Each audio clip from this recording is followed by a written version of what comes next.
अस्सलाम वालेकुम, कैसे हैं आप सब। आई होप कि आप सब लोग ठीक ठाक होंगे और वेलकम है आप सबका आपके अपने YouTube channel my own garden पे। मौसम के अंदर अचानक से तब्दीली हुई है और पिछली रात जो है वो हमारे यहाँ जो सर्दियों की आप कह सकते हैं कि आमद के लिए जो है वो एक बारिश की ज़रूरत होती है, तो वो बारिश रात को हुई है। अगरचे बहुत ज़्यादा मूसलाधार या तेज़ बारिश नहीं थी, लेकिन ये है कि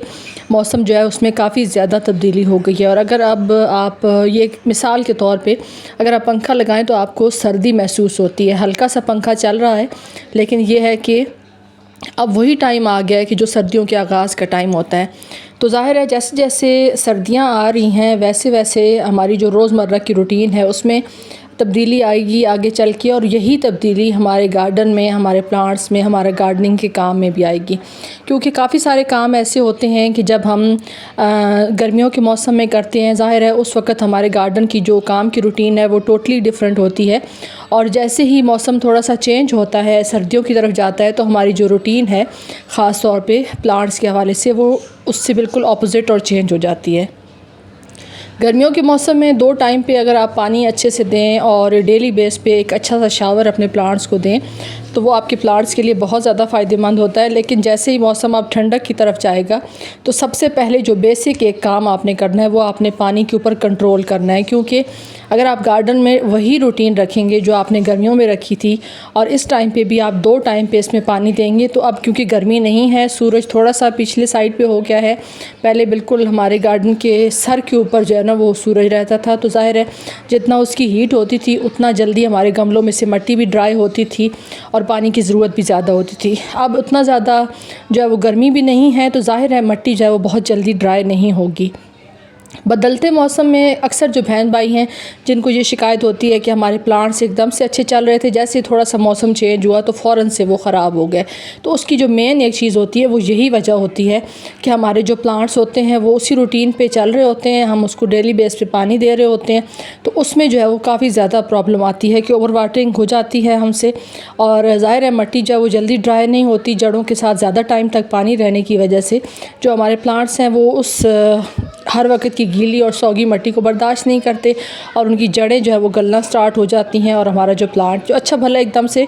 चलते चलते ख़त्म हो जाता है, उसकी मेनली आम तौर पे वजह जो इन दिनों में ख़ास तौर पे होती है वो ओवर वाटरिंग होती है। उसके लिए ये है कि आप सबसे पहले देखें कि अगर आपको एक टाइम पानी ना भी देना पड़े, मिसाल के तौर पे अगर आपने 2 से 3 दिन अपने उस प्लांट को पानी नहीं दिया और आपको मिट्टी गीली लग रही है, तो जब तक उसका जो सरफेस है वो टोटल ड्राई ना हो जाए उस स्पॉट के अंदर पानी आप ना डालें। अगर एक टाइम पे ड्राई आपको फ़ील भी हो रहा है तो अगर एक टाइम आप और भी ना दें तो वो प्लांट उसको बर्दाश्त कर लेगा। लेकिन यह है कि बार बार पानी देने की वजह से आपका जो प्लांट है उसके अंदर जो है वो गलने के चांसेस ज़्यादा हो जाते हैं और आपका प्लांट सर्वाइव नहीं कर पाता। दूसरा, मुझे काफ़ी सारे मेरे बहन भाइयों के सवालात थे कि अब आगे जैसे ही मौसम चेंज होगा, क्योंकि इस दफ़ा बारिशें भी रूटीन से बहुत ज़्यादा हुई हैं, तो उस वजह से अब कहा यह जा रहा है, एक्सपेक्टेड ये है कि ज़ाहिर है बारिशें बहुत ज़्यादा रूटीन से ज़्यादा हुई हैं, तो हो सकता है कि जो सर्दी का टाइम होगा वो ज़्यादा तेज़ हो, या ये कहें कि ज़्यादा सर्दी और ज़्यादा ठंडक की जो है वो पेशन गोई की गई है। तो उसके लिए फिर ये है कि आपको कुछ बेसिक चीज़ें हैं, क्योंकि नवंबर में बेशक चाहे जितनी मर्ज़ी सर्दी हो जाए लेकिन इतनी सर्दी नहीं होती जितनी आप दिसंबर में, अक्टूबर में इतनी नहीं होती जितनी नवंबर एंड में और दिसंबर में और जनवरी में होती है। दूसरा ये है कि आगे आपने ग्रीन नेट का इस्तेमाल करना है या नहीं करना, तो ज़ाहिर है ग्रीन नेट जो है वो आप नहीं छोड़ सकते, क्योंकि ग्रीन नेट की वजह से आपके जो प्लांट्स हैं उनके ऊपर ओस और कोरा नहीं पड़ेगा। पहले ये होता था कि चले सिर्फ गर्मियों में आप लगा देते थे शेड वगैरह और धूप से बचत हो जाती थी, लेकिन अब सर्दियों में आपने ग्रीन नेट को हटाना नहीं है। ये समझें कि अब ग्रीन नेट का और आपका साथ पूरा साल ही चलेगा। पहले ये गर्मियों में आपकी मदद करेगा और फिर सर्दियों में ओस और कोरे से बचाएगा। साथ साथ ये भी सवाल आते बहन भाइयों के कि क्या अब आगे हम कटिंग्स लगा सकते हैं, तो बिल्कुल लगा सकते हैं। अक्टूबर एंड तक आपकी जो कटिंग्स लगाने का जो सिलसिला आपने स्टार्ट किया हुआ है डिफरेंट प्लांट्स का, वो आप उसी तरीके से जारी रख सकते हैं। चाहे इसके अंदर आप फोलिएज प्लांट करें या दूसरे जो जितने भी प्लांट्स हैं, जैसे ये आपके साथ मैं शेयर कर रही हूँ स्वीट पोटैटो, वाइन कोलिया, सेरेसीन, ये सारे जो प्लांट्स हैं इनकी आप कटिंग्स लगा सकते हैं। उसके अलावा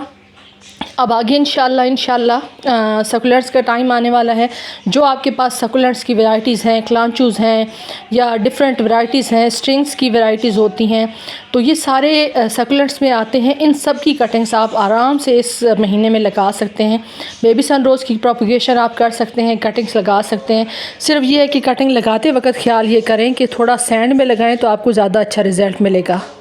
नेक्स्ट जो काम आपने करना है, अपने प्लांट्स की जो लोकेशन है उसको आहिस्ता आहिस्ता अब आपने चेंज करना है, क्योंकि हमने जो है गर्मियों में सारे प्लांट्स इस तरह से इकट्ठे कंजस्टेड रखे हुए थे कि प्लांट्स एक दूसरे को नमी प्रोवाइड करेंगे, और एक दूसरे को नमी प्रोवाइड करने की वजह से हमारे जो प्लांट्स हैं वो गर्मी का जो ख़ास तौर पे सख्त मौसम होता है उसमें बचे रहेंगे, लीफ बर्निंग नहीं होगी, प्लांट्स का कलर फेड नहीं होगा।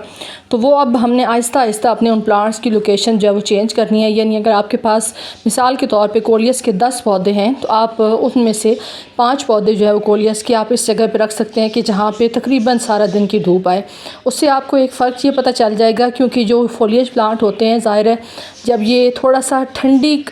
धूप वाली जगह पे जब इसको हम रखते हैं तो थोड़ा सा उनका कलर इन्हेंस होता है, क्योंकि अब आगे जितनी भी धूप आएगी वो शदीद गर्मी वाली धूप नहीं होगी, सख्त धूप नहीं होगी। उस धूप की वजह से जो हमारे प्लांट्स हैं उनके कलर्स निखर के सामने आएंगे। जैसे अगर कोलियस को मिसाल के तौर पे अगर कोलियस के 2 से 3 कलर्स आपके पास हैं, तो जब आप उसकी लोकेशन चेंज करेंगे तो वो टोटली डिफरेंट शेड उसके अंदर निकल के सामने आएगा, और प्लांट एक ही होगा लेकिन उसके अंदर शेड काफ़ी सारे होंगे। उसके अलावा सिंगोनियम की डिफरेंट वैराइटीज़ को भी आप डिफरेंट लोकेशन पे रखें ताकि उनके कलर्स भी चेंज आएँ और आपकी जो प्लांट्स की खूबसूरती है वो इस तरह से निखर के सामने आए। तो बाकी ये है कि इन दिनों में ख़ास तौर पे पेस्ट वगैरह को ख़ास अटैक नहीं होता, क्योंकि जैसे जैसे अब मौसम ठंडक की तरफ जाएगा तो पेस्ट सिर्फ जो है वो इन टाइम पे मिली बग होंगे, और साथ साथ इसके ऊपर ब्लैक कैफर्ट का अटैक होगा, वो भी जब आप क्राइसैंथेमम वगैरह लगाएंगे। ग्रास सुपर्स या ये सारे जो हैं ये अब इस मौसम के बाद जो है वो ख़त्म होना स्टार्ट हो जाएंगे, और इनसे अब आपके जो प्लांट्स हैं वो आगे महफूज रहेंगे। ये कुछ बेसिक चीज़ें थी जो मैंने आप लोगों के साथ शेयर की हैं। उसके अलावा गार्डनिंग से रिलेटेड अब आगे आप अपने प्लांट्स को फर्टिलाइज़र दे सकते हैं। ये जो पूरा महीना है ये आराम से अपने प्लांट्स को लिक्विड फर्टिलाइज़र दें, ताकि जो उन्होंने ग्रोथ करनी है, फ्लावरिंग प्लांट्स हैं, हाइबिस्कस हैं, इस तरह के डिफरेंट जो मोतिया है, जैस्मीन है, गुलाब हैं, इनको अब आहिस्ता आहिस्ता आप उनकी जो है वो गुलाबों की ख़ास तौर पे हल्की हल्की हार्ड प्रूनिंग कर दें, ताकि उनकी जो है वो सॉफ्ट प्रूनिंग, हार्ड प्रूनिंग तो नहीं कह सकते, सॉफ्ट प्रूनिंग कर दें थोड़ा सा, ताकि उनको एक अच्छा सा आप लिक्विड फर्टिलाइज़र दे दें। सॉलिड फॉर्म में अगर कोई फर्टिलाइज़र देना चाहते हैं, जैसे मैंने आपको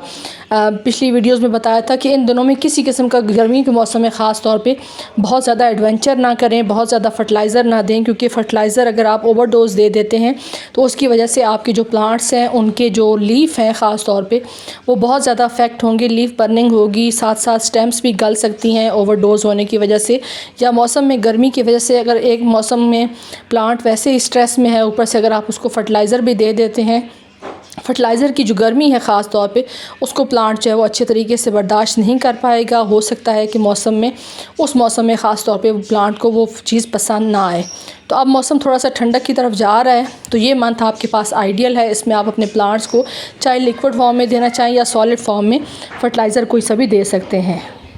तो ये कुछ बेसिक चीज़ें थी जो मैंने कहा आप लोगों के साथ इस मंथ में ख़ास तौर पे करने वाले जो काम हैं तमाम गार्डनर्स के, वो मैं आप लोगों के साथ शेयर कर दूं। उसके अलावा आप अपने प्लांट्स के अकॉर्डिंग, अपने माहौल के मौसम के हिसाब से भी जो आपको बेहतर लगता है कि आप अपने प्लांट्स के अंदर ये काम करना चाहें या गार्डन के अंदर ये चीज़ करना चाहें तो आप ज़रूर कर सकते हैं। आई होप कि ये शेयरिंग आपके लिए हेल्पफुल होगी, और अगर आपको ये मेरी शेयरिंग इन्फॉर्मेटिव और अच्छी लगी तो वीडियो को लाइक कर दें। चैनल पर फर्स्ट टाइम आ रहे हैं तो चैनल को सब्सक्राइब कर दें। आप सबकी वीडियो देखने का बहुत बहुत शुक्रिया। अपना ढेर सारा ख्याल रखिएगा, मुझे दुआ में याद रखिएगा। अल्लाह हाफिज़।